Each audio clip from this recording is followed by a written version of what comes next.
Liam Halligan is a journalist and economist and joins us now. A very good morning to you, Liam.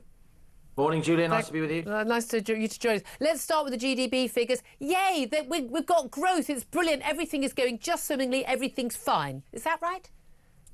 They're very ropey numbers, very low by historic standards. Fourth quarter GDP numbers. Well, GDP numbers are always subject to revision. These are preliminary numbers, fourth quarter numbers in particular. Yes, Rachel Reeves has just about avoided steering Britain into a recession within the first 6 months of Labour taking office for the first time in 14 years, but only by the skin of her teeth. Yeah.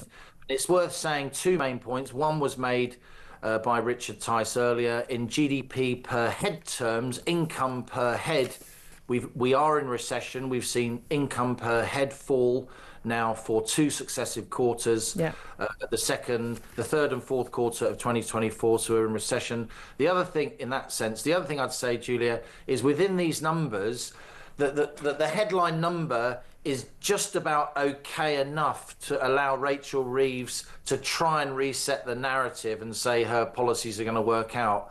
But the only reason we're growing at all at the moment is because the government has borrowed a load of money and is spending it on unproductive things, right? Like public sector pay rises. That's the only place where this growth is coming from. So the private sector is being propped up by the public sector. One moment, Julia, one moment. Final point. The real, for me, headline out of this is that production, which is manufacturing and other like tangible things which particularly happen outside of London and the South East across the Red Wall where reform is strong, production fell 0.8%. So it fell 8 times more than GDP is growing, and it fell, Julia, for the 5th successive quarter. That, for me, is largely because of net zero policies. That's very, the cost of energy, exactly. And again, people are very slowly waking up to this. My God, we've been banging the drum on this for a long time, haven't we? But this is the thing. And not been thanked for it. No, exactly. Well, we're just climate deniers, darling. That's what it is. But this is it. The economy's not growing. Everything that the Labour Party want to do is predicated on growth. Was it 2.5% growth? Well, that's not happening anytime soon, is it? And that's part of the issue. We've also got the Office for Budget Responsibility, understanding there's been a leak. So now, of course, the concern is where was the leak from, as opposed to the concern about the figures. But the OBR basically saying that Rachel Reeves, this ridiculous phrase, fiscal headroom is all gone now because of various extra costs. So basically, are we looking in the spring, despite her saying there'll only be one major budget announcement a year, are we looking at either massive more spending cuts or tax rises in the spring from the Chancellor? She's certainly got big decisions to make in the spring, Julia, I would say.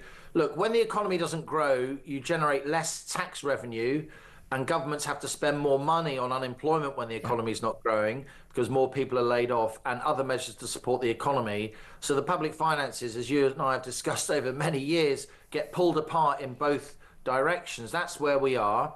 It's not just pundits like me, some of us qualified economists, unlike some other people in public life I could mention. It's not just pundits like me who are saying this. The Bank of England itself, which of course is an apolitical, very careful organisation, they do some serious economic modelling there.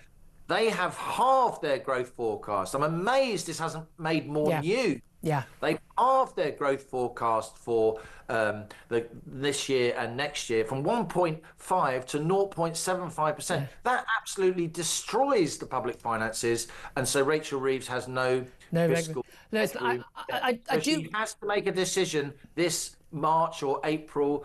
Either she's got to, I wouldn't say she's going to cut spending, she's got to rein in the growth of spending, annoying the left of her party, or she could look at historic evidence and say, you know what, the way to get an economy moving is to cut taxes. Ta-da! It works everywhere else. I'm only hurrying you because I've only got about a minute left, but I want to ask you about Rachel Reeves' CV. It now does appear that she worked at the Bank of England for about 9 months less than she stated herself on her own LinkedIn profile. It's still, she said, a decade. It's actually 5.5 years. It's been whittled down and down and down. And we know now she wasn't an economist at Halifax Bank of Scotland.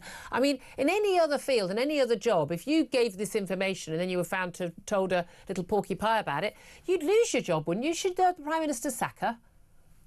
Well, of course, but this is politics and public life, and normal rules don't seem to apply to the rest of us in the real world.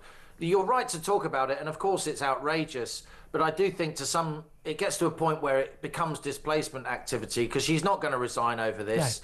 No. And the public have heard it many times before, and I think it's now baked in to the sort of Labour share price, if you like, and Labour share price is plunging. You see the popularity rating falling. Of course, you see Reform ahead in lots and lots of opinion polls. What we should be doing, we should be focusing on this debate about how we get out of this. Yeah. Well, I think that's a debate for another day, unfortunately. We've got a bit more time. Liam Halligan, always good to talk to you. Economist and journalist Liam Halligan there.